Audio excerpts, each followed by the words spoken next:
Hello everyone, कैसे हैं आप सब और क्या हाल चाल हैं बच्चा पार्टी आपके।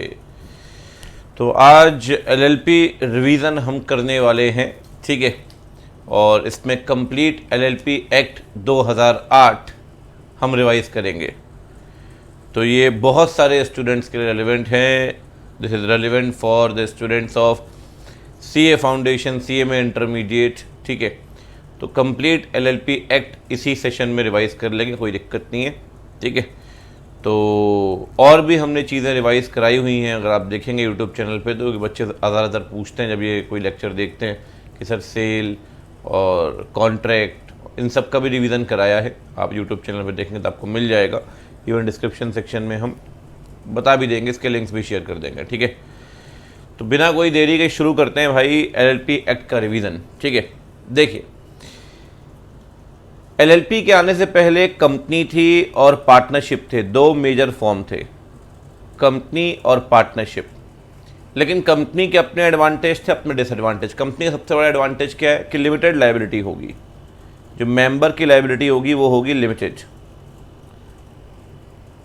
यही सबसे बड़ा डिसएडवांटेज है पार्टनरशिप का, कि जो पार्टनर की लायबिलिटी है वो कैसी है, अनलिमिटेड। लेकिन कंपनी के अंदर भी एक डिसएडवांटेज है कि कंपनी को बनाना तो आसान है, कंपनी को चलाना बहुत मुश्किल है भाई। प्रोसीजरल रिक्वायरमेंट बहुत ज़्यादा है। जनरल मीटिंग कराओ, बोर्ड मीटिंग कराओ, बोर्ड बनाओ, ये सारे काम करने पड़ते हैं कहाँ पर, कंपनी के अंदर। लेकिन पार्टनरशिप फ्री है, ना पार्टनरशिप में कोई रिटर्न्स फाइल करने हैं, ना कोई बोर्ड बनाना है, ना कोई बोर्ड मीटिंग, ना कोई जनरल मीटिंग, मतलब कोई कंपल्शन ही नहीं है पार्टनरशिप के अंदर। तो आप कह सकते हैं पार्टनरशिप का सबसे बड़ा एडवांटेज ये है कि प्रोसीजरल एस्पेक्ट्स ना के बराबर है, नेग्लिजिबल। और कंपनी में they are very significant, very stringent, बहुत ज़्यादा है, ठीक है। तो लॉ मेकर्स ने कहा यार हम एक ऐसा हाइब्रिड फॉर्म बनाते हैं जो पार्टनरशिप की भी एडवांटेज ले ले कि प्रोसीजरल रिक्वायरमेंट बहुत कम हो, और कंपनी के भी एडवांटेज ले ले कि लिमिटेड लायबिलिटी हो।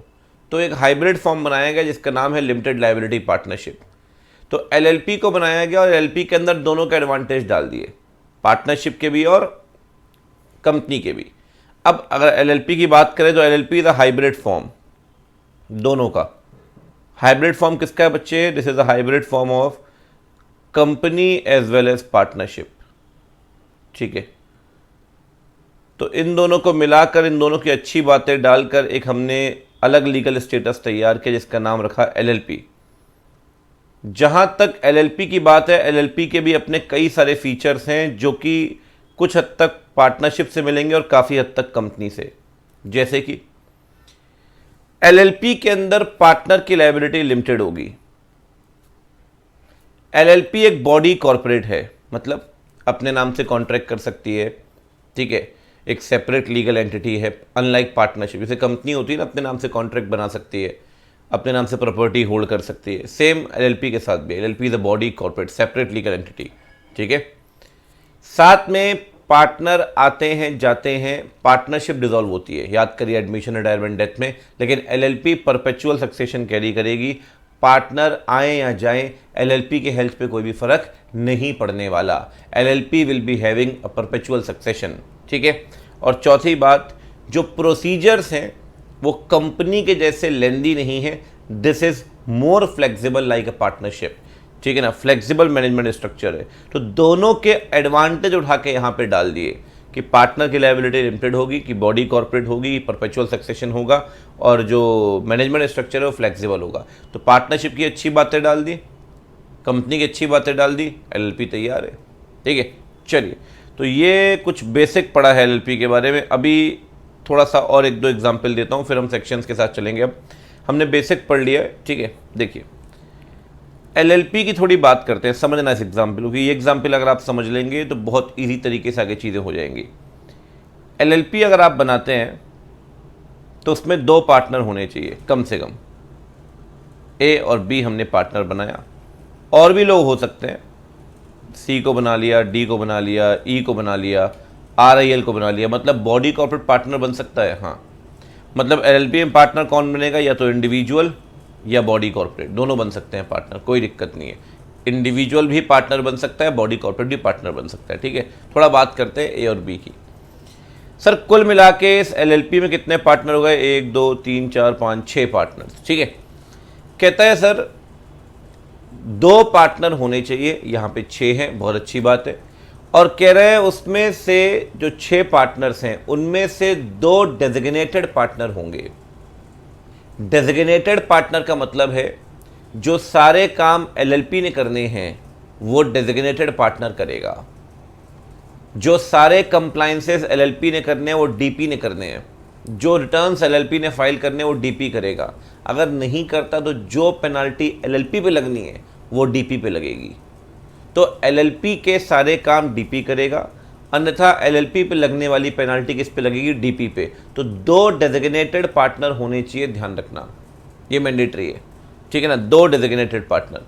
अब जैसे यहाँ पे हमने ए और बी को डीपी बना दिया, 6 पार्टनर है, ए और बी को डीपी बना दिया, तो डीपी का मतलब क्या है, who is responsible to do all such acts for which the LLP is bound. अन्यथा जो पेनाल्टी एलएलपी पे लगनी है किस पे लगेगी, डीपी पे, in case of non compliance, ठीक है। कहता है सर 2 डीपी होंगे और डीपी हमेशा इंडिविजुअल होंगे। कैसे होंगे बच्चे, डीपी हमेशा इंडिविजुअल होंगे, दे मस्ट बी इंडिविजुअल। तो बॉडी कॉर्पोरेट डीपी नहीं बन सकती।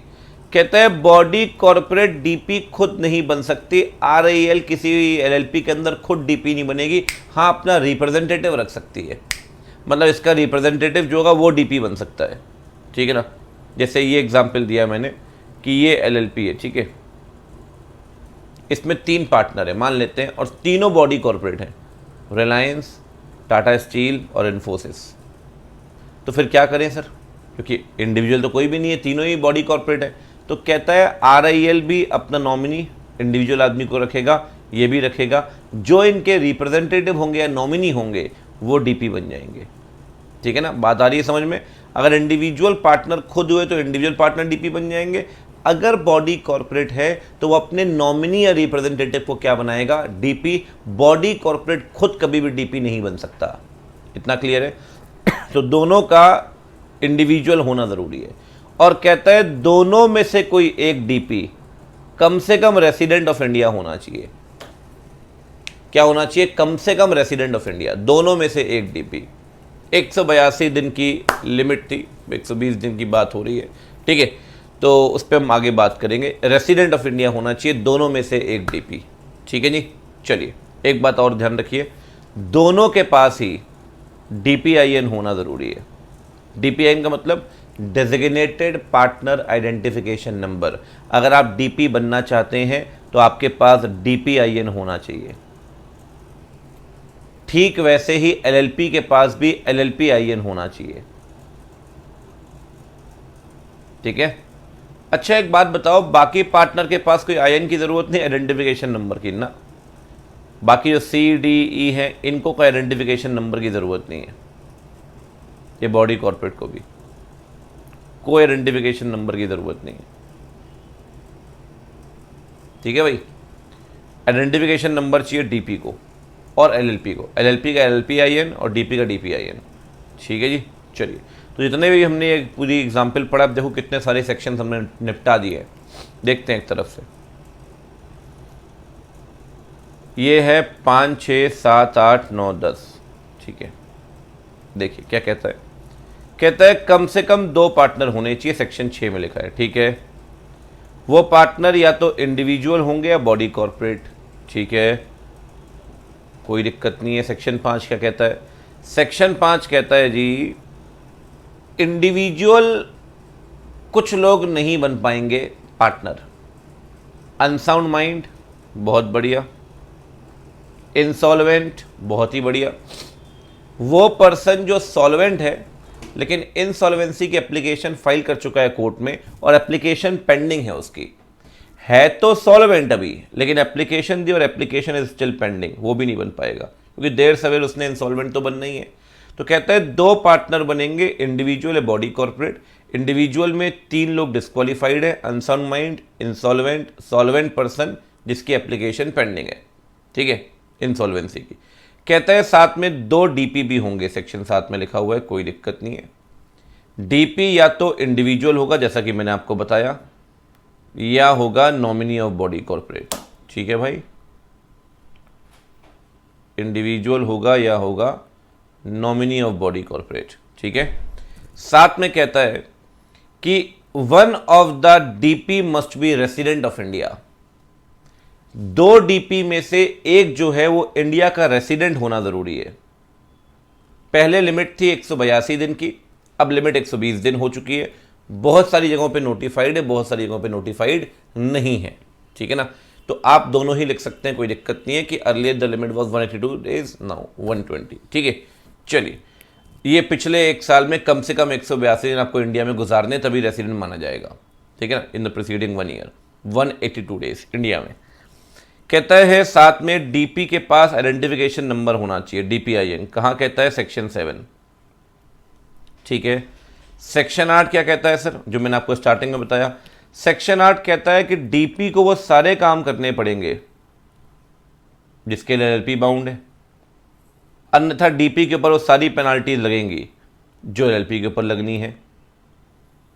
ठीक है, इन केस ऑफ कॉन्ट्रावेंशन, ये भी हम पढ़ चुके थे। कहता है सर, यही बात, नया पॉइंट ध्यान रखो, सेक्शन 9 के अंदर, अगर कोई भी डीपी का ऑफिस अचानक से खाली होता है, डेथ हो गई, छोड़ के चला गया, अनसाउंड माइंड हो गया, बाद में डीपी है, अच्छा भला, कैजुअल वैकेंसी का मतलब होता है अचानक से वैकेंसी आ गई। अगर अचानक से वैकेंसी आ गई तो पार्टनर नया डीपी लेकर आएंगे अगले 30 दिन में।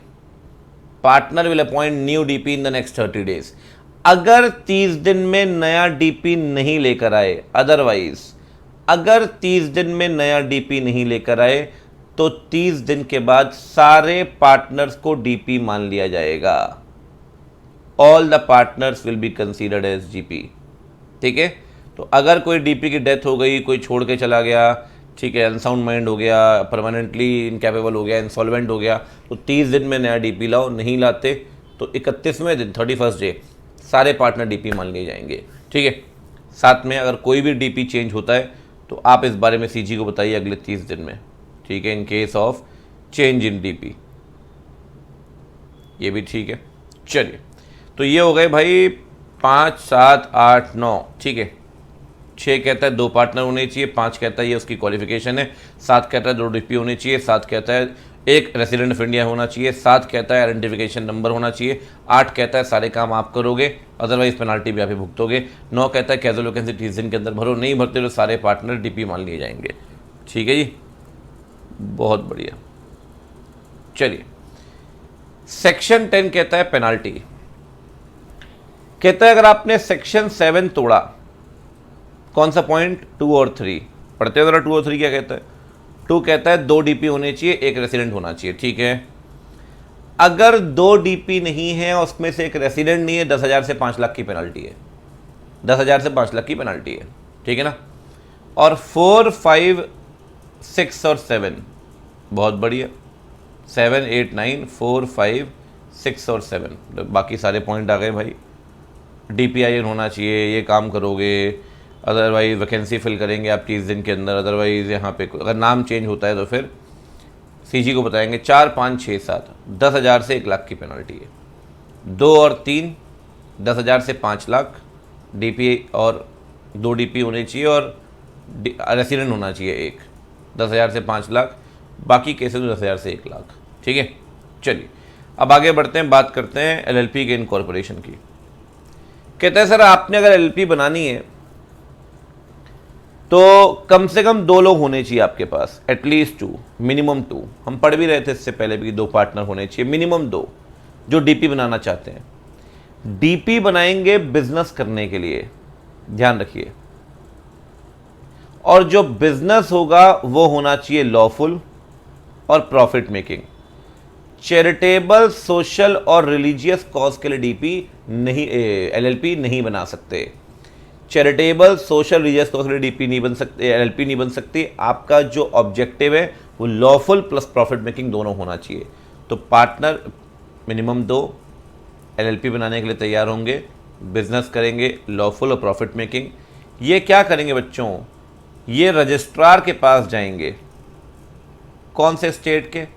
उस स्टेट के रजिस्ट्रार के पास जहां एलएलपी का रजिस्टर्ड ऑफिस होगा। ठीक है ना, of the state where the registered office is situated of LLP, क्योंकि इंडिया में हर स्टेट का अपना अलग रजिस्ट्रार है। उस रजिस्ट्रार के पास है जहाँ पे आपका आरओ होगा, उसको हम क्या देंगे, उसको देंगे सबसे पहले तो इनकॉर्पोरेशन डॉक्यूमेंट। ठीक है, उसमें डिटेल्स होंगी सारी। क्या क्या डिटेल्स होंगी इनकॉर्पोरेशन डॉक्यूमेंट में? इनकॉर्पोरेशन डॉक्यूमेंट में सारी डिटेल्स होंगी। कौन कौन सी? LLP का नाम, पार्टनर का नाम, DP का नाम, nature of business, place of business, ये 5 बातें बताइए। LLP का नाम, पार्टनर का नाम, कौन से लोग DP बनेंगे, nature of business, place of business, ये सारी बातें आपको कहाँ बतानी है बच्चे? ये सारी बातें आपको बतानी है इनकॉर्पोरेशन डॉक्यूमेंट में। ये एरो यहाँ से आ रहा है, ठीक है ना, इनकॉर्पोरेशन डॉक्यूमेंट में। तो इनकॉर्पोरेशन डॉक्यूमेंट फॉर्म 2 में होगा, साथ में फीस लगाएंगे और एनेक्स्चर A में बताई गई है, ठीक है। और सर्टिफिकेट को अटेस्ट करेगा CA, CS, CMA या एडवोकेट। कौन करेगा भाई अटेस्ट? CA, CS, CMA या एडवोकेट, ठीक है ना। क्या बताएगा सर्टिफिकेट में? सर्टिफिकेट में बोलेगा जो भी कंप्लायंसेस ज़रूरी हैं LLP को बनाने और चलाने के लिए, सारे कंप्लायंसेस किए गए हैं, that all the requirements have been complied with. 3 चीज़ें रजिस्ट्रार को देनी है इनकॉर्पोरेशन डॉक्यूमेंट फॉर्म 2 में, फीस एनेक्स्चर A के हिसाब से, certificate attested by the CA, CS, CMA advocate, ठीक है ना। 2 लोग, बिजनेस, लॉफुल, प्रॉफिट मेकिंग, 3 चीज़ें, इनकॉर्पोरेशन डॉक्यूमेंट, फीस, सर्टिफिकेट, ठीक है। रजिस्ट्रार के पास जाएंगे, रजिस्ट्रार अगले 14 दिनों में आपको सर्टिफिकेट दे देगा कि भाई आपकी LLP रजिस्टर्ड है। सर्टिफिकेट मिल गया तो ये इस बात का वैलिड एविडेंस है, कॉन्क्लूसिव, फाइनल, कि LLP हैज़ बीन रजिस्टर्ड। अब आप उसे चैलेंज नहीं कर सकते, मतलब LLP बन चुकी है, फाइनल हो चुका है, ठीक है। और एक बात ध्यान रखिए, जो सर्टिफिकेट देगा वो डॉक्यूमेंट मिलने के 14 डेज के अंदर देगा। उस सर्टिफिकेट में साइन भी करेगा सील के साथ, रजिस्ट्रार खुद साइन भी करेगा और अपनी सील भी लगाएगा, साथ में वो सर्टिफिकेट वैलिड एविडेंस है कि आपकी LLP रजिस्टर्ड हो चुकी है, ठीक है जी। ये हो गए इनकॉर्पोरेशन के 11 और 12, 5, 6, 7, 8, 9, 10, 11, 12, ठीक है। आगे बढ़ते हैं जी। अब बात करते हैं 3 और 14 की।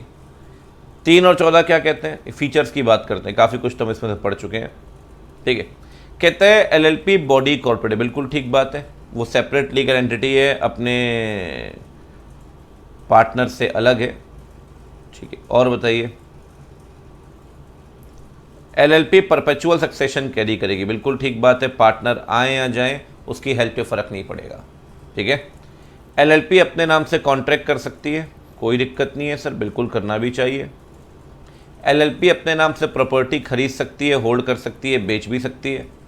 LLP अपने नाम से केस फाइल कर सकती है, आप उसके ऊपर उसके नाम से केस फाइल कर सकते हो, can sue the third party and third party can sue the LLP by its name, ठीक है। और LLP की कॉमन सील होगी जो उसका ऑफिशियल सिग्नेचर होगा। जिस भी डॉक्यूमेंट में कॉमन सील लग गई मतलब वो डॉक्यूमेंट अब ऑथेंटिकेट हो चुका है LLP के द्वारा, ठीक है ना। 6 पॉइंट्स हैं, बॉडी कॉर्पोरेट, परपेचुअल सक्सेशन, अपने नाम से कॉन्ट्रैक्ट कर सकती है, प्रॉपर्टी खरीद सकती है, बेच सकती है, केस फाइल कर सकती है और आप उसके ऊपर केस फाइल कर सकते हैं, LLP की कॉमन सील होगी, ठीक है जी, बहुत बढ़िया। चलिए अब आगे बढ़ते हैं, बात करते हैं 15 से 21 नाम को लेकर। नाम के जितने भी प्रोविज़न हैं वो मैंने एक साथ इकट्ठे कर दिए हैं सारे के सारे, ठीक है ना भाई। क्या कहते हैं बताइए नाम के प्रोविज़न? कहते हैं सबसे पहले बात करते हैं सेक्शन 15 की, देखिए ध्यान से। कहते हैं हर LLP को आपके नाम के आखिरी में लिमिटेड लायबिलिटी पार्टनरशिप या शॉर्ट में LLP लिखना पड़ेगा। या तो लिमिटेड लायबिलिटी पार्टनरशिप पूरा लिखें या शॉर्ट में LLP लिखना पड़ेगा, ठीक है। LLP कुछ वर्ड्स को अपने नाम में यूज़ नहीं कर सकती, कुछ वर्ड आपके नाम में नहीं आ सकते, जैसे कि एग्जिस्टिंग LLP का नाम, एग्जिस्टिंग कंपनी का नाम, एग्जिस्टिंग पार्टनरशिप का नाम, एग्जिस्टिंग ट्रेडमार्क का नाम, ट्रेडमार्क जिसकी एप्लीकेशन दी हुई है उसका नाम। The name shall not be identical with the name of company, the name of trademark, with the name of partnership, with the name of LLP, with the name of any trademark for which application is pending. ये 5 नाम से मिलता जुलता नहीं होना चाहिए, सबसे पहली बात। और क्या नहीं आना चाहिए नाम में? नाम में ब्रिटिश इंडिया, सहकारी, कोऑपरेटिव, इन सारे शब्दों का इस्तेमाल नहीं करोगे। और नाम में किसी भी ऐसे शब्द का इस्तेमाल नहीं करोगे जिससे ऐसा लगेगा कि आपका सरकार के साथ कोई नाता है, वो सरकारी एलएलपी है। जैसे कि पार्लियामेंट, भारत सरकार, नेशनल, ठीक है ना, president of India, prime minister, ऐसे शब्दों का इस्तेमाल नहीं होगा। और आप बैंक, इंश्योरेंस, ऐसे शब्दों का इस्तेमाल ना करें जब तक कि आप ये काम ना कर रहे हो। अगर आप बैंक का काम कर रहे हो तो कर सकते हैं ऐसा वर्ड इस्तेमाल। आप अपने नाम के साथ सीए, सीएस, सीएमए शब्दों का इस्तेमाल ना करें जब तक कि एलएलपी में, जब तक कि आप अपने इंस्टीट्यूट से परमिशन नहीं ले लेते हैं उसके लिए, ठीक है ना, सीए, सीएस, सीएमए। चलिए, तो ये सारे चीज़ें हैं नाम को लेकर सेक्शन 15 के अंदर, ठीक है। आगे बढ़ते हैं। सेक्शन 16 कहता है रिजर्वेशन ऑफ नेम के लिए। बहुत अच्छी बात है जी। एलएलपी का नाम रिजर्व होगा। देखो भाई, आप एलएलपी बनाना चाहते हैं, आज तो नाम मिल रहा है, लेकिन 1 महीने बाद, 2 महीने बाद एलएलपी बनाने जाओगे, क्या पता वो नाम कोई और ले ले। जैसे ट्रेन में सीट रिजर्व कराते हैं कि हम 2 महीने बाद ट्रैवल करेंगे, लेकिन कम से कम रिजर्वेशन तो रहेगा, तभी तो ट्रैवल कर पाएंगे, ठीक है ना। तो नेम का रिजर्वेशन करा लीजिए। नेम के रिजर्वेशन के लिए आपको एप्लीकेशन देनी है रजिस्ट्रार के पास। रजिस्ट्रार एक बार में आपका नाम रिजर्व करेगा 3 महीने के लिए। Reservation will be for 3 months, ठीक है भाई। कहाँ लिखा है ये? सेक्शन 16 में। आगे बढ़ते हैं सर। सेक्शन 17, 18, 19 क्या कहते हैं, इसको सुनना ध्यान से। Change of name. अगर सरकार को ऐसा लगता है सुओ मोटू कि आपका नाम अनडिजायरेबल है, आपने ब्रिटिश इंडिया, पार्लियामेंट, सहकारी, इन शब्दों का इस्तेमाल कर लिया, तो सरकार आपसे बोलेगी नाम चेंज करिए।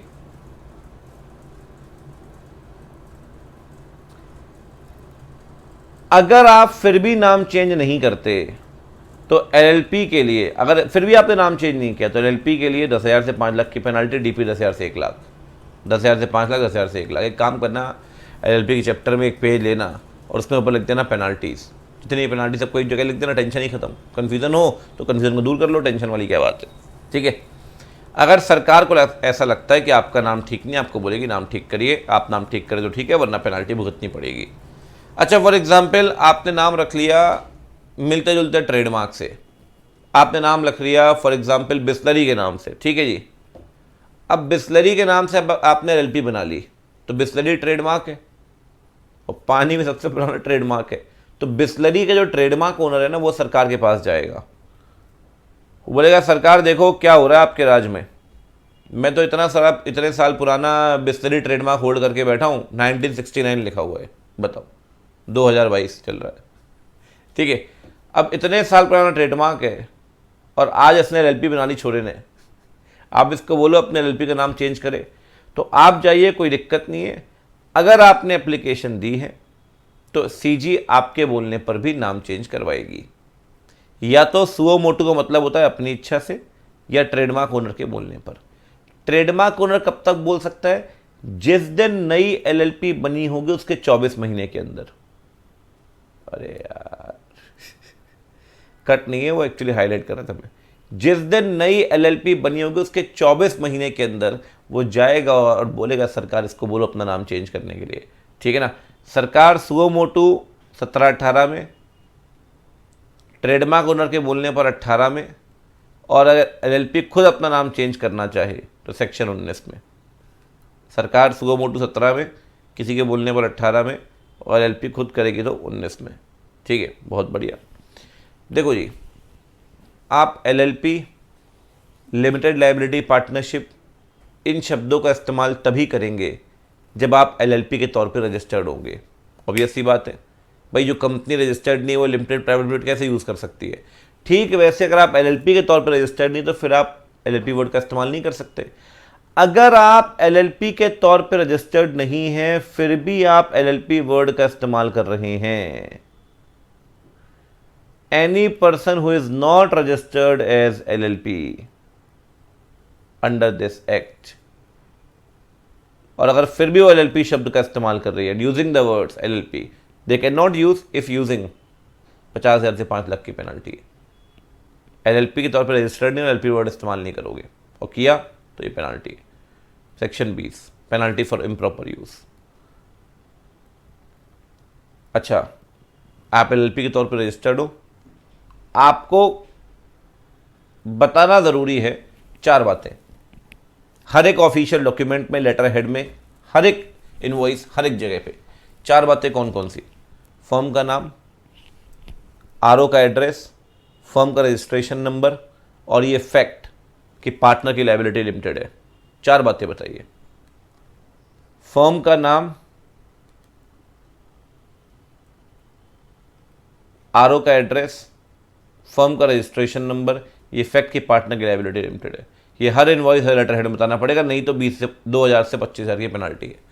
ठीक है ना। कुल मिला के अगर आप देखें बच्चा पार्टी 15 कह रहा है नाम में आखिरी में एलएलपी आना चाहिए, 16 रिजर्वेशन, 17 सीजी के बोलने पर रेक्टिफिकेशन, 18 ट्रेडमार्क ओनर के बोलने पर, 19 कंपनी खुद करेगी change of name, 20 improper use, 21 publication of name. Name की सारी बातें कंप्लीट है। ठीक है जी, बहुत बढ़िया। अब आगे बढ़ते हैं, बात करते हैं रजिस्टर्ड ऑफिस की। देखिए कहता है सर एलएलपी का अपना रजिस्टर्ड ऑफिस होगा, हर एलएलपी का मैंडेटरी है सर। ठीक है, जहां पे सारे कम्युनिकेशंस होंगे, सारे लेटर, सारे डॉक्यूमेंट कहां भेजोगे? रजिस्टर्ड ऑफिस में। मतलब सारा करस्पॉन्डेंस कहां से होगा? रजिस्टर्ड ऑफिस से। लिखा हुआ है नीचे, all the notices and documents must be sent at the RO of the LLP. Sir क्या हम अपना आरओ शिफ्ट कर सकते हैं क्या? हाँ कर सकते हैं, कोई दिक्कत थोड़ी है।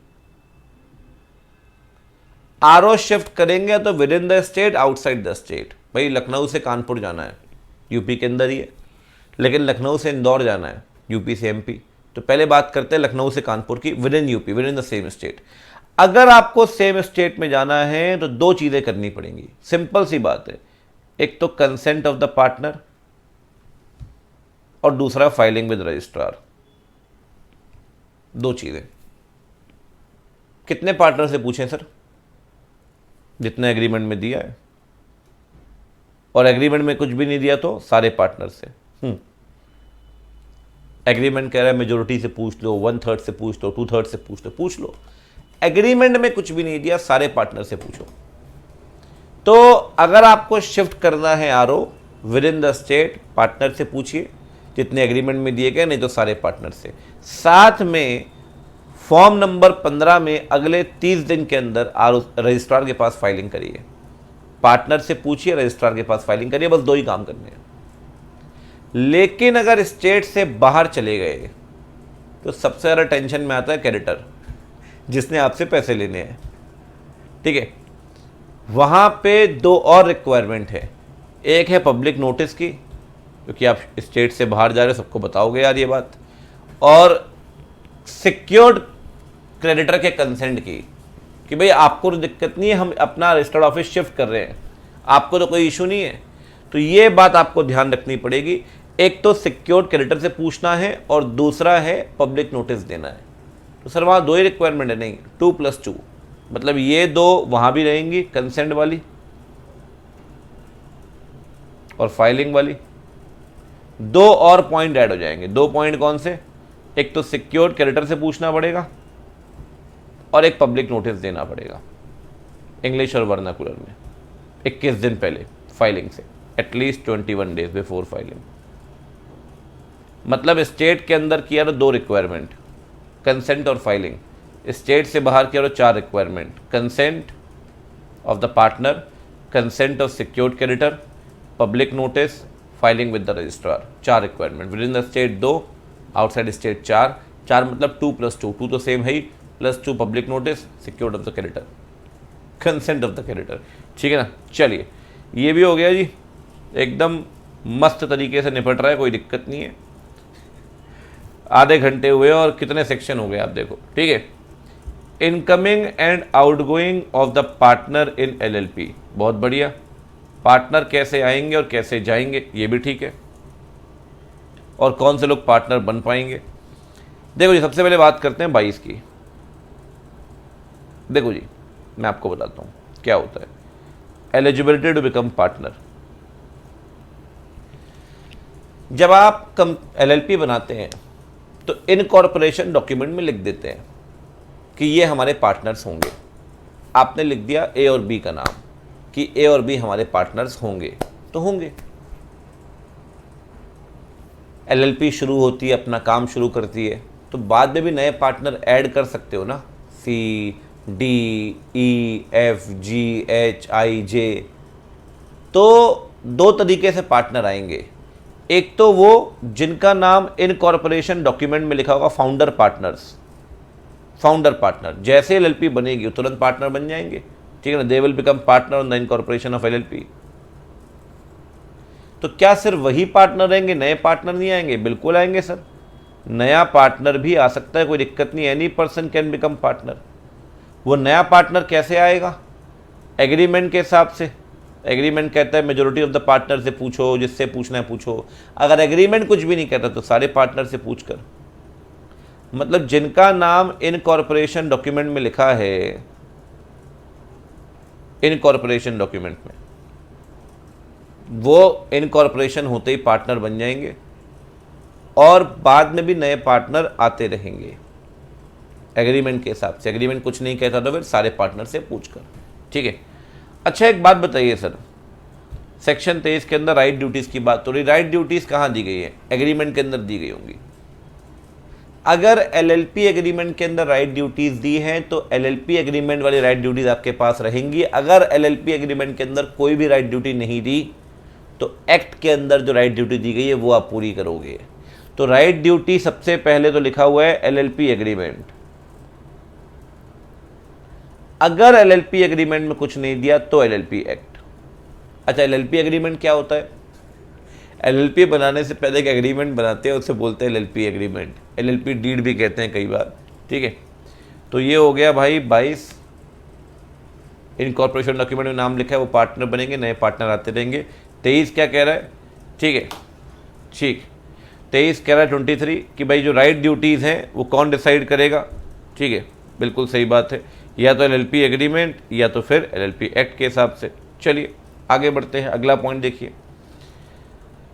सर क्या LLP से कोई पार्टनर अलग हो सकता है? देखो हम फर्म से अलग होते हैं ना, उसे बोलते हैं रिटायरमेंट।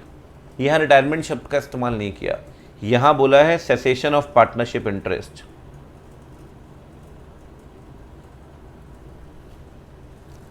कोई भी पार्टनर अपने आप को LLP से अलग कर सकता है, कोई दिक्कत नहीं है, कोई भी दिक्कत नहीं। कोई भी पार्टनर अपने आप को LLP से अलग कर सकता है, कोई दिक्कत नहीं है, कभी भी अलग कर सकता है। कैसे अलग करेगा? जैसे एग्रीमेंट में दिया होगा वैसे अलग करेगा। और एग्रीमेंट में कुछ भी नहीं दिया तो सारे पार्टनर को बताकर कि भाई मैं अलग हो रहा हूँ LLP से। कभी भी अलग हो जाओ यार, एग्रीमेंट में तरीका दिया उस तरीके से, नहीं तो सारे पार्टनर को बताकर। सुनना आप ध्यान से। अब बताना कैसे है जी, सुनना इस पॉइंट को ध्यान से। वो पार्टनर LLP को बताएगा रिटर्न नोटिस देकर अगले 30 दिन में कि भाई मैं छोड़ के जा रहा हूं। LLP अगले 30 दिन में रजिस्ट्रार को बताएगी। समझ रहे हैं मेरी बात आप? मैं एक एग्जांपल यहाँ पे दे देता हूँ, मेन बैच के अंदर भी देता हूँ। यहाँ पे ये पार्टनर है, ये LLP है और ये रजिस्ट्रार है। आप 30 दिन में LLP को बताते हैं, अगले 30 दिन में LLP किसको बताती है? रजिस्ट्रार को, ठीक है। अब सुनना ध्यान से। अगर आपको ऐसा लगता है कि LLP रजिस्ट्रार को नहीं बताएगी तो आप खुद भी रजिस्ट्रार को बता सकते हैं। तरीका यह है कि आप LLP को बताइए, LLP रजिस्ट्रार को बताएगी। अगर LLP नहीं बताती तो आप खुद भी रजिस्ट्रार को बता सकते हैं।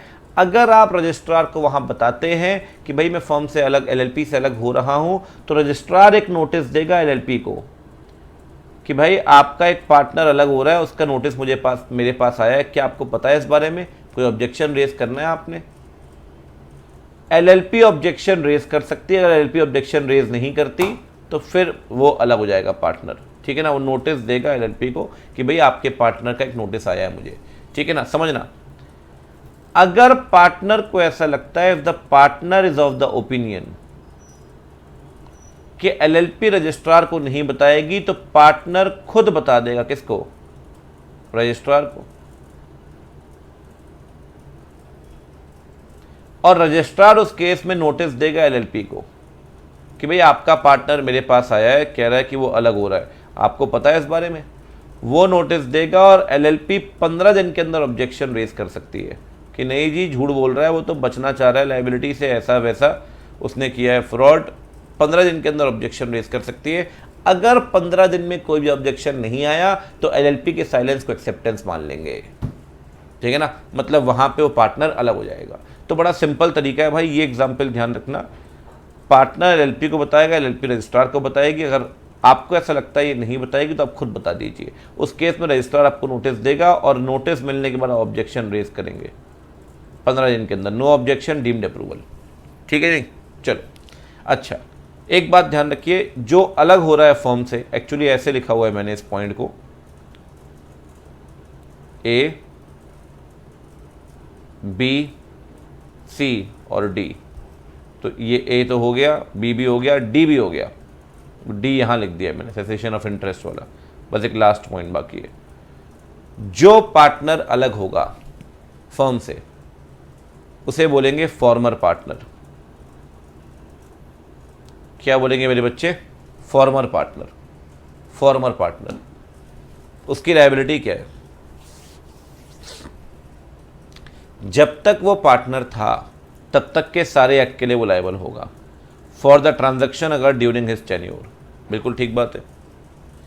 राइट क्या है, अब अलग होगा तो अपना शेयर डिमांड करेगा, अपनी कैपिटल मांगेगा, अपना प्रॉफिट मांगेगा। तो लायबिलिटी तब तक की जब तक कि वो पार्टनर था। अलग होगा तो अपनी कैपिटल भी रिकवर करेगा, अपना प्रॉफिट भी रिकवर करेगा। एक बात ध्यान रखिए, जिस दिन वो फर्म से अलग हो गया उस दिन के बाद उसके पास कोई भी राइट नहीं है, कोई भी राइट नहीं है फर्म के मैटर्स में इंटरफेयर करने का, कोई राइट नहीं है। उस दिन के बाद वो फर्म में नहीं आएगा। अलग हो चुके हो फिर भी कह रहे नहीं जी मेरा तो बड़ा मन है, मेरा तो बड़ा लगाव है, मैं तो फर्म में एलएलपी फर्म में आऊँगा। भाई तो अलग रहे अपने घर बैठ, ठीक है ना। Shall not be entitled to take part in the business और इट्स डिसीजंस, ठीक है ना। तो फॉर्मर पार्टनर लायबल तो होगा अपने ड्यूरेशन वाले एक्ट के लिए, राइट अपना कैपिटल अपना प्रॉफिट मांगेगा, बिजनेस में इंटरफेयर नहीं करेगा उस दिन के बाद। ये पूरा बड़ा सेक्शन है एक, सेक्शन 24 जो आपने अभी पढ़ा है, ठीक है ना, सेसेशन ऑफ पार्टनरशिप इंटरेस्ट। चलिए आगे बढ़ते हैं। छोटा सा सेक्शन 25 है, ये क्या कहता है, कहता है जी 25,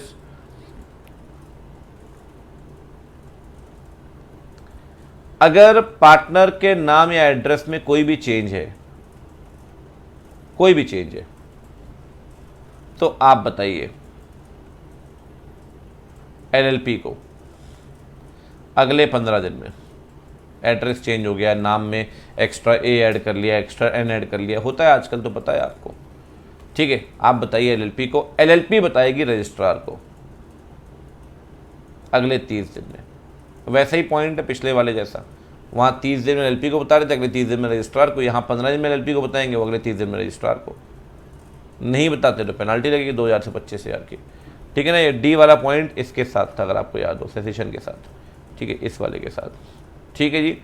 ये हो गए आपके 4 सेक्शन 22, 23, 24, 25, ठीक है जी, बहुत बढ़िया। ये आपके 4 सेक्शन ये भी हो गए। अब आगे बढ़ते हैं जी, लायबिलिटी की बात करते हैं पार्टनर्स की, ठीक है। देखिए 27-28 क्या कहते हैं जी, 27-28 कहता है सर,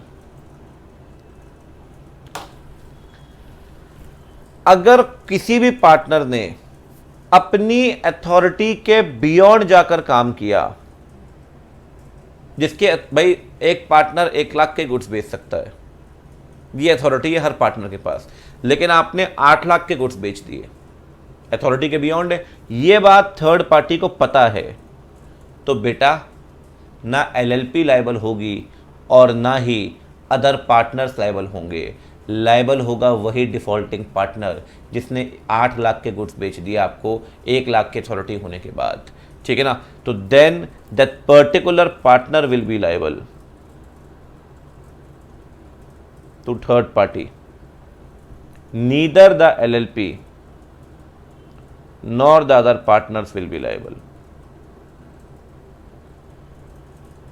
ठीक है जी, बहुत बढ़िया। ना LLP लायबल होगी ना दूसरे पार्टनर लायबल होंगे। लायबल होगा तो पर्टिकुलर पार्टनर, अगर उसने बियॉन्ड अथॉरिटी काम किया और थर्ड पार्टी को पता है, नहीं पता है तो फिर LLP लायबल होगी, और क्या।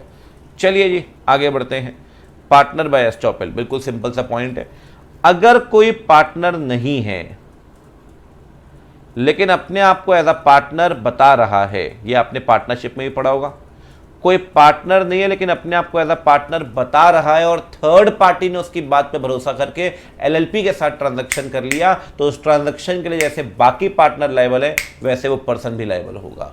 ठीक है ना। आप पार्टनर नहीं लेकिन अपने आप को एज अ पार्टनर बता रहे हैं और थर्ड पार्टी ने इसी भरोसे LLP को क्रेडिट दे दी, तो LLP लायबल होगी। सही बात, थर्ड पार्टी के लिए। अच्छा मैं क्या बोल गया था, डिफॉल्टिंग पार्टनर लायबल होगा, ना ना, वो यहाँ पे लायबल होगी LLP। ठीक है, बहुत बढ़िया। तो अगर आप पार्टनर नहीं हैं, अपने आप को रिप्रेजेंट करते हैं और थर्ड पार्टी LLP को देती है उधार में, तो LLP will be liable. Partnership में पार्टनर लायबल होता है, यहाँ पे LLP लायबल होगी। ठीक है ना। चलिए ये है पार्टनर बाय एस्टॉपेल 29 के अंदर, 27-28 ये है। अब आते हैं फ्रॉड का सेक्शन, तो इंपॉर्टेंट है भाई। सेक्शन 30 क्या कहता है, देखिए। कहता है जी अगर फ्रॉड किया गया है क्रेडिटर या अदर पर्सन के अगेंस्ट, ठीक है, या फिर कंपनी की एक्टिविटीज ही फ्रॉडलेंट तरीके से हैं, या तो किसी के साथ फ्रॉड किया गया या एक्टिविटी ही फ्रॉडलेंट है, तो उस केस में तीन बातें होंगी। LLP अगर उसे फ्रॉड के बारे में पता है तब,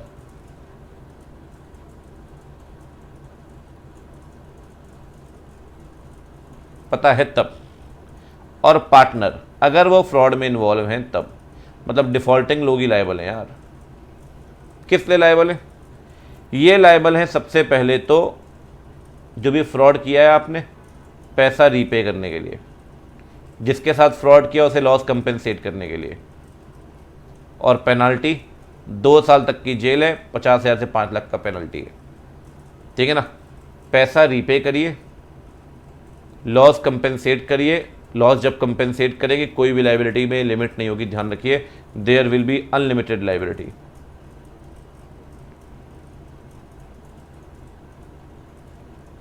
तो जो पैसा है वो रीपे तो करना ही पड़ेगा, जो लॉस हुआ है उस लॉस को भी कंपेंसेट करिए विद अनलिमिटेड लाइबिलिटी, और पेनल्टी भी भुगतिए। LLP भी लायबल होगी, पार्टनर भी लायबल होंगे, इवन एम्प्लॉय भी लायबल होंगे। ठीक है ना, तीनों ही लायबल होंगे, पैसा रीपे करने के लिए, लॉस कंपेंसेट करने के लिए और पेनल्टी के लिए। कब? जब फ्रॉड किया गया है क्रेडिटर किसी पर्सन के साथ, जब फ्रॉड एक्टिविटी कैरी की गई सेक्शन 30 के अंदर। ठीक है जी, ये हो गया जी 27, 28, 29, 30। अब आते हैं विसल ब्लोअर में। विसल ब्लोअर को मैं कहता हूं ये सेक्शन है विभीषण का। ठीक है, अगर कोई सुना होगा आपने, सरकारी गवाह बन जाते हैं। अगर कोई पार्टनर या कोई एम्प्लॉय सरकार को ऐसी जानकारियां देता है जो इन्वेस्टिगेशन के दौरान ज़रूरी है, मतलब जिससे बाकी पार्टनर्स को जेल हो सकती है, पेनल्टी लग सकती है, या फिर जिस इंफॉर्मेशन के आधार पर इन्वेस्टिगेशन शुरू हो सकता है, या तो इन्वेस्टिगेशन चल रहा है, आपने कोई जानकारी जो रहे सर मैं तो निर्दोष हूँ, पार्टनर मिला हुआ है, पार्टनर को जेल होगी उस केस में, फ्रॉड है, ऊपर पड़ा अपन ने, इम्प्रिजनमेंट है। दूसरी बात, कोई इन्वेस्टिगेशन नहीं चल रहा है, आप सीधे पहुंच गए सरकारी दफ्तर, आपने कहा ऐसी ऐसी गड़बड़ी चल रही है, आपकी जानकारी के आधार पर इन्वेस्टिगेशन स्टार्ट हुआ है। दो बातें हैं, या तो इन्वेस्टिगेशन चल रहा है और आपने जानकारी दी, या तो वहां पर आपकी जानकारी के आधार पे वहां पर कॉन्विक्ट ठहराया जाता है पार्टनर को, एम्प्लॉय को, या तो इन्वेस्टिगेशन के दौरान या इन्वेस्टिगेशन के आधार पे उन्हें पेनल्टी लगती है।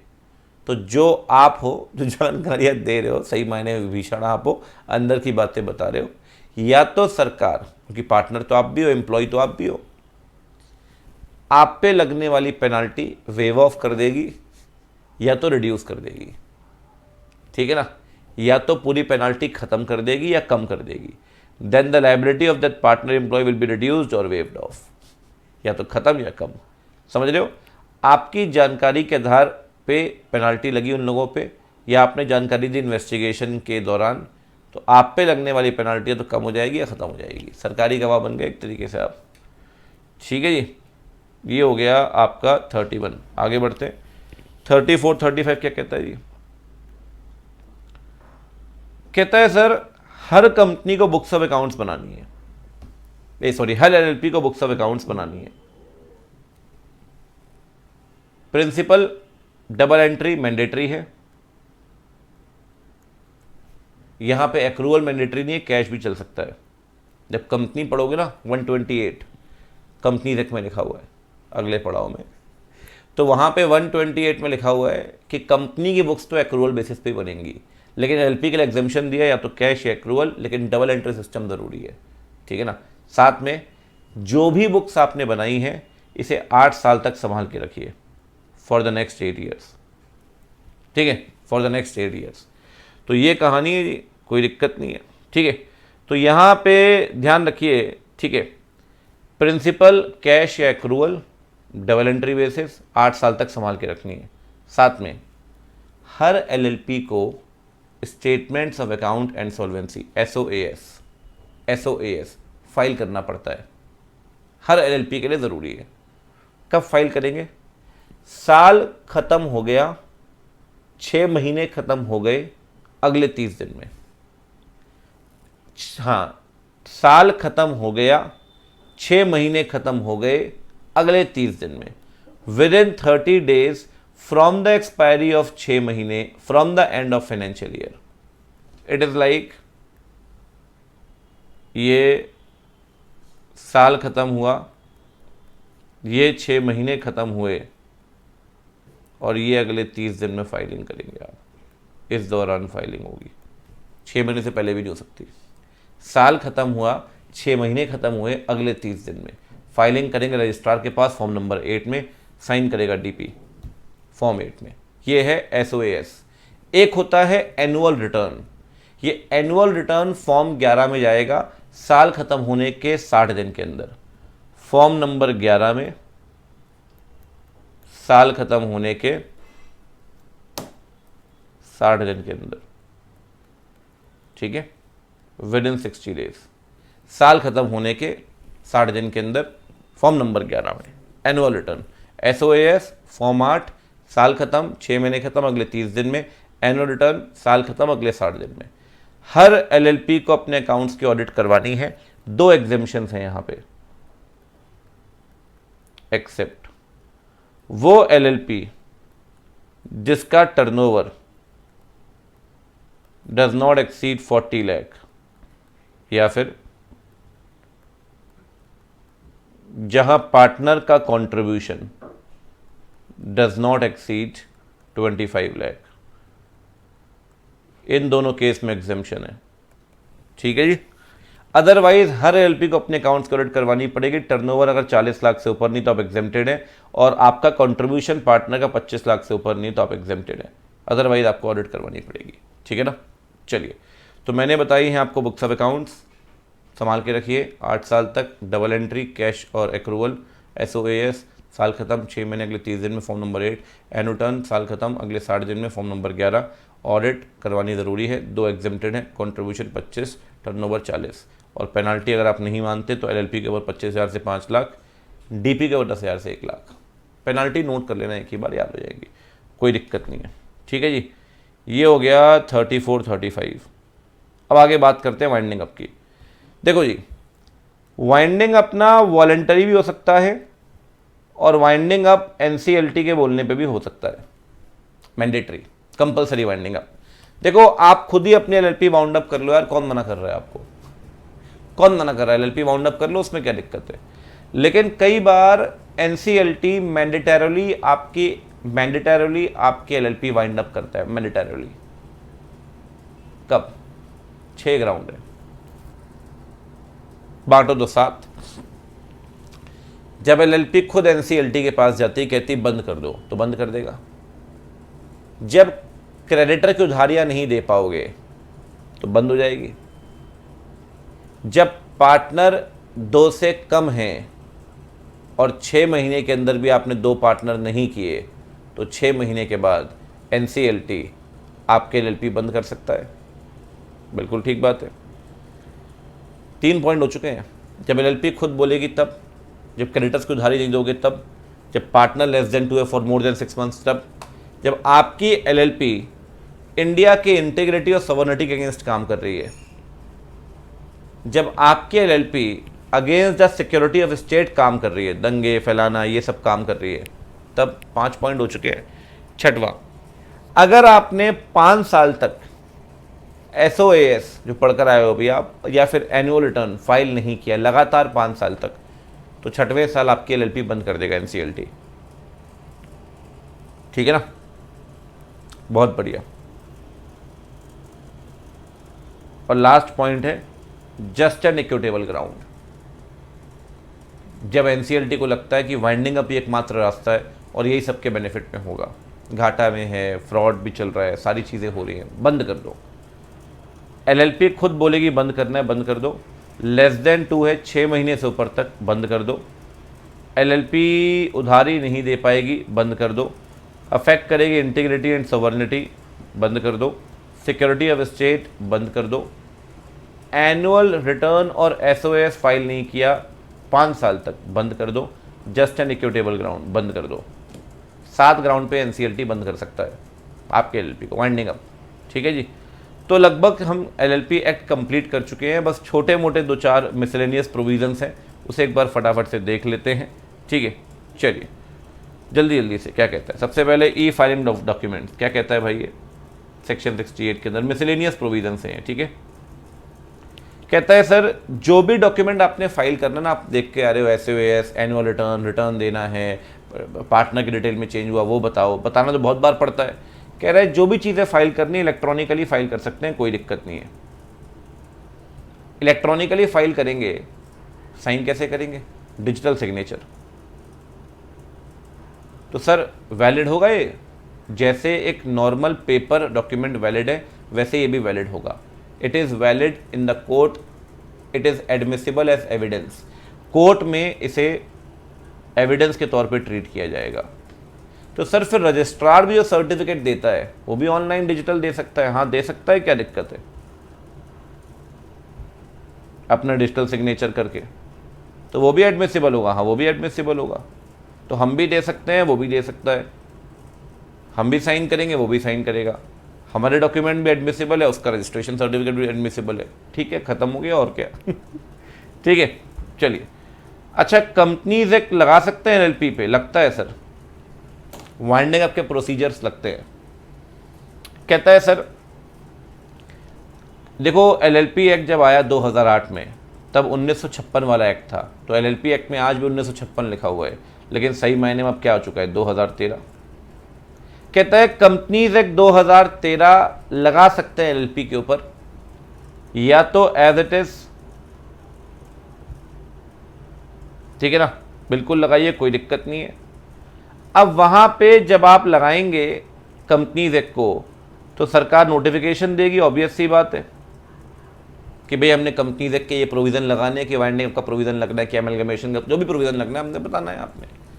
अब ये नोटिफिकेशन जाएगा ईच हाउस ऑफ पार्लियामेंट में, ठीक है भाई, लोकसभा राज्यसभा में।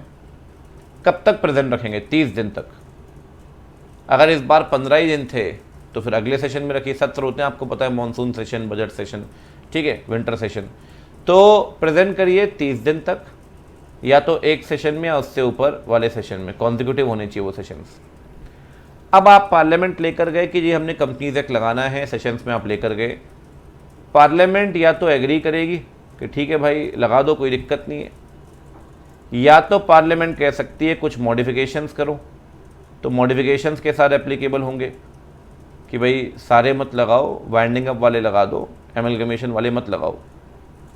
अगर वो कहते हैं मॉडिफिकेशन के साथ लगाओ, तो मॉडिफिकेशन के साथ लगा देंगे, उसमें क्या दिक्कत है, ठीक है ना। या बोलेंगे लगाना ही नहीं है तो मत लगाओ। अगर बोलते हैं लगा दो तो नोटिफिकेशन अप्लाई हो जाएगा, कहते हैं मत लगाओ तो एप्लीकेबल नहीं होगा, कहते हैं मॉडिफिकेशन के साथ लगाओ तो मॉडिफाइड फॉर्म में एप्लीकेबल हो जाएगा। जैसा पार्लियामेंट बोलेगी वैसा हो जाएगा। आपको लेकर जाना है ईच हाउस ऑफ पार्लियामेंट में, 30 दिन के लिए प्रेजेंट करना है, या तो सिंगल सेशन में या more than one session consecutive होने चाहिए वो, ठीक है। अच्छा, अब बात करते हैं कन्वर्जन की। कहता है सर फॉर्म एलएलपी में कन्वर्ट हो सकती है? बिल्कुल हो सकती है सर, सेक्शन 55 कहता है सेकंड स्केड्यूल के हिसाब से। प्राइवेट कंपनी एलएलपी में कन्वर्ट हो सकती है सेक्शन 56 के अनुसार। अनलिस्टेड पब्लिक कंपनी कन्वर्ट हो सकती है? बिल्कुल हो सकती है, सेक्शन 57 के अनुसार। बस एक बात ध्यान रखिए, लिस्टेड पब्लिक कंपनी कन्वर्ट नहीं हो सकती। Listed public company can not be converted. Listed public company can not be converted into LLP. Unlisted हो सकती है, प्राइवेट कंपनी हो सकती है, फर्म हो सकती है, लिस्टेड नहीं हो सकती। सब पब्लिक का पैसा लगा है, कौन सी एलएलपी पब्लिक इशू ला पाएगी जो उसमें कन्वर्ट करके कुछ हो पाएगा। इसीलिए लिस्टेड पब्लिक कंपनी नहीं कर सकती, ठीक है भाई, बहुत बढ़िया, ठीक है। चलिए, तो लिस्टेड पब्लिक कंपनी नहीं कर सकती, बाकी अनलिस्टेड तो कर लेगी, कोई दिक्कत नहीं है। प्राइवेट कंपनी कर लेगी, कोई दिक्कत नहीं है, और फर्म तो कर ही सकती है, कोई दिक्कत नहीं है, ठीक है। चलिए, अच्छा एक बात ध्यान रखिए, अगर हमें कन्वर्ट कराते हैं तो प्रोसीजर क्या मानना पड़ेगा? अच्छी बात है। देखो जी, आप जाओ रजिस्ट्रार के पास, रजिस्ट्रार ऑफ एलएलपी के पास, ठीक है ना, क्योंकि अब तो आप या तो रजिस्ट्रार ऑफ फर्म होगा आपका, या रजिस्ट्रार ऑफ कंपनीज होगा। क्या प्राइवेट कंपनी, पब्लिक कंपनी या फर्म थे ना पहले, रजिस्ट्रार ऑफ फर्म होगा या रजिस्ट्रार ऑफ कंपनीज होगा। आप जाइए रजिस्ट्रार ऑफ एलएलपी के पास, आप उससे बोलिए जनाब ऐसा है कि हमें अपनी फर्म को, प्राइवेट कंपनी को या अनलिस्टेड पब्लिक कंपनी को कन्वर्ट करना है, ठीक है। आप उसके पास डॉक्यूमेंट जमा करिए, ठीक है। अगर वो सेटिस्फाइड है कि कंप्लायंस किया गया है तो वो आपको सर्टिफिकेट दे देगा, सर्टिफिकेट ऑफ रजिस्ट्रेशन प्रोवाइड कर देगा, ठीक है। अगले 15 दिनों में आप अपने रजिस्ट्रार को बताइए, registrar of firm of private public company को, अगले 15 दिनों में, मतलब पहले जाइए एलएलपी वाले के पास, उसको अपने डॉक्यूमेंट जमा करिए, वो आपको सर्टिफिकेट दे देगा कि हाँ एलएलपी में कन्वर्ट हो गई है। फिर जाओ अपने पुराने रजिस्ट्रार के पास कि जी मेरा नाम हटा दो, मेरा नाम हटा दो, अब मैं एलएलपी बन चुकी हूँ। तो वो फर्म वाला अपना नाम हटा देगा, आपका नाम हटा देगा, या कंपनी वाला रजिस्ट्रार आपका नाम हटा देगा अपनी किताबों में से, और आप वहाँ पे कन्वर्जन हो जाएगा, ठीक है, कोई दिक्कत नहीं है। तो जैसे ये होगा वो कन्वर्ट हो जाएगी एलएलपी में। अच्छा एक बात ध्यान रखिए, प्रोसीजर बड़ा सिंपल है, जाना है, डॉक्यूमेंट जमा करने हैं, सर्टिफिकेट लेना है, पुराने रजिस्ट्रार के पास जाना है 15 दिन में। सर इफेक्ट क्या होगा?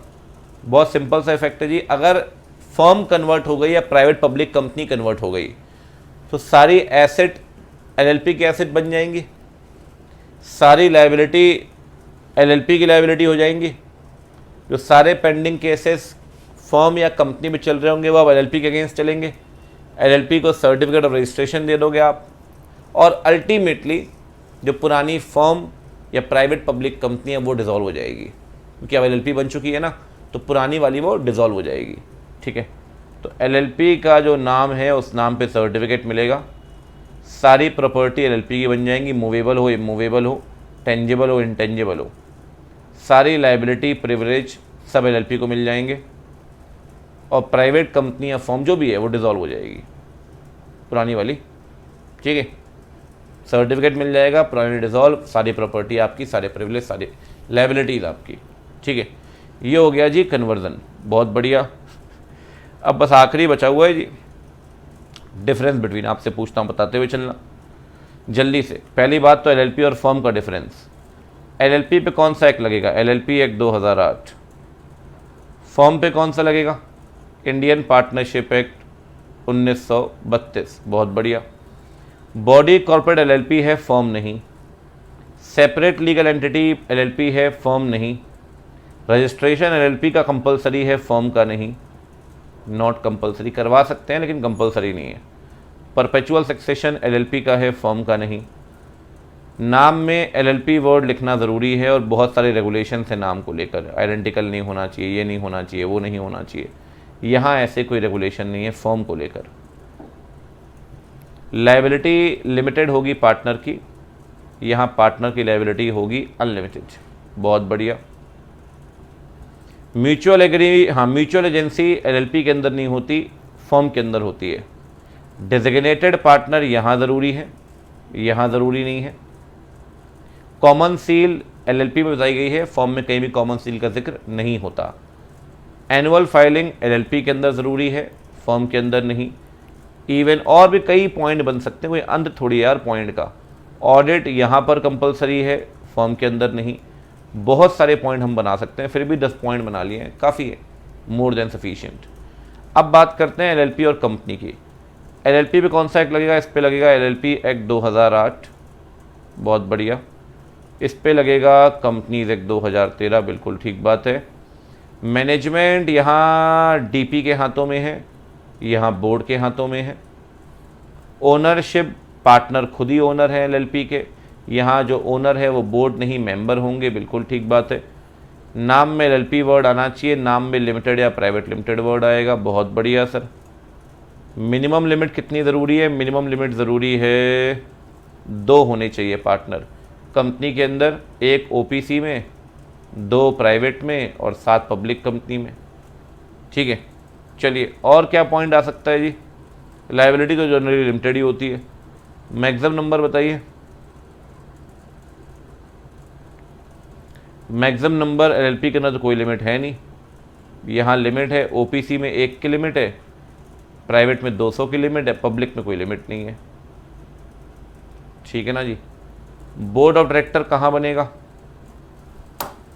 बोर्ड ऑफ डायरेक्टर बनेगा कंपनी में, एलएलपी में नहीं। जनरल मीटिंग कहाँ करवानी है? कंपनी में, एलएलपी में नहीं। काफ़ी हो गया यार, ये पॉइंट्स काफ़ी हैं, मोर देन सफिशिएंट। ठीक है जी। तो ये करीब करीब 1 घंटे में पूरा एलएलपी हमने कंप्लीट कर दिया है। ठीक है, मज़ेदार, बेहतरीन, शानदार, ज़बरदस्त। ठीक है, तो और ऐसे सारे रिविजन्स के लिए आप जुड़े रहिए। डू शेयर दिस, कि बहुत सारे लोगों की मदद हो सकती है जिनको एलएलपी में दिक्कत आ रही है। 1 घंटे में एलएलपी आप कंप्लीट कर सकते हैं बेहतरीन तरीके से। ठीक है जी। तो आपसे मुलाकात होगी अगले सेशन में। आप टेलीग्राम चैनल मेरा ज्वाइन कर सकते हैं फॉर फर्दर अपडेट्स, सी अंकित ओबरॉय के नाम से। अगर सीएमए वाले बच्चे देख रहे हैं तो सीएमए वाले बच्चों का अलग से टेलीग्राम चैनल है सीएमए स्कॉलर्स, वो आप ज्वाइन कर सकते हैं। ठीक है, आपसे मुलाकात होगी अगले सेशंस के अंदर। ठीक है, और तब तक के लिए अपना ख्याल रखें, सुरक्षित रहें, पढ़ते रहें, आग लगाते रहें। ठीक है ना जी। Bye bye, take care, see you.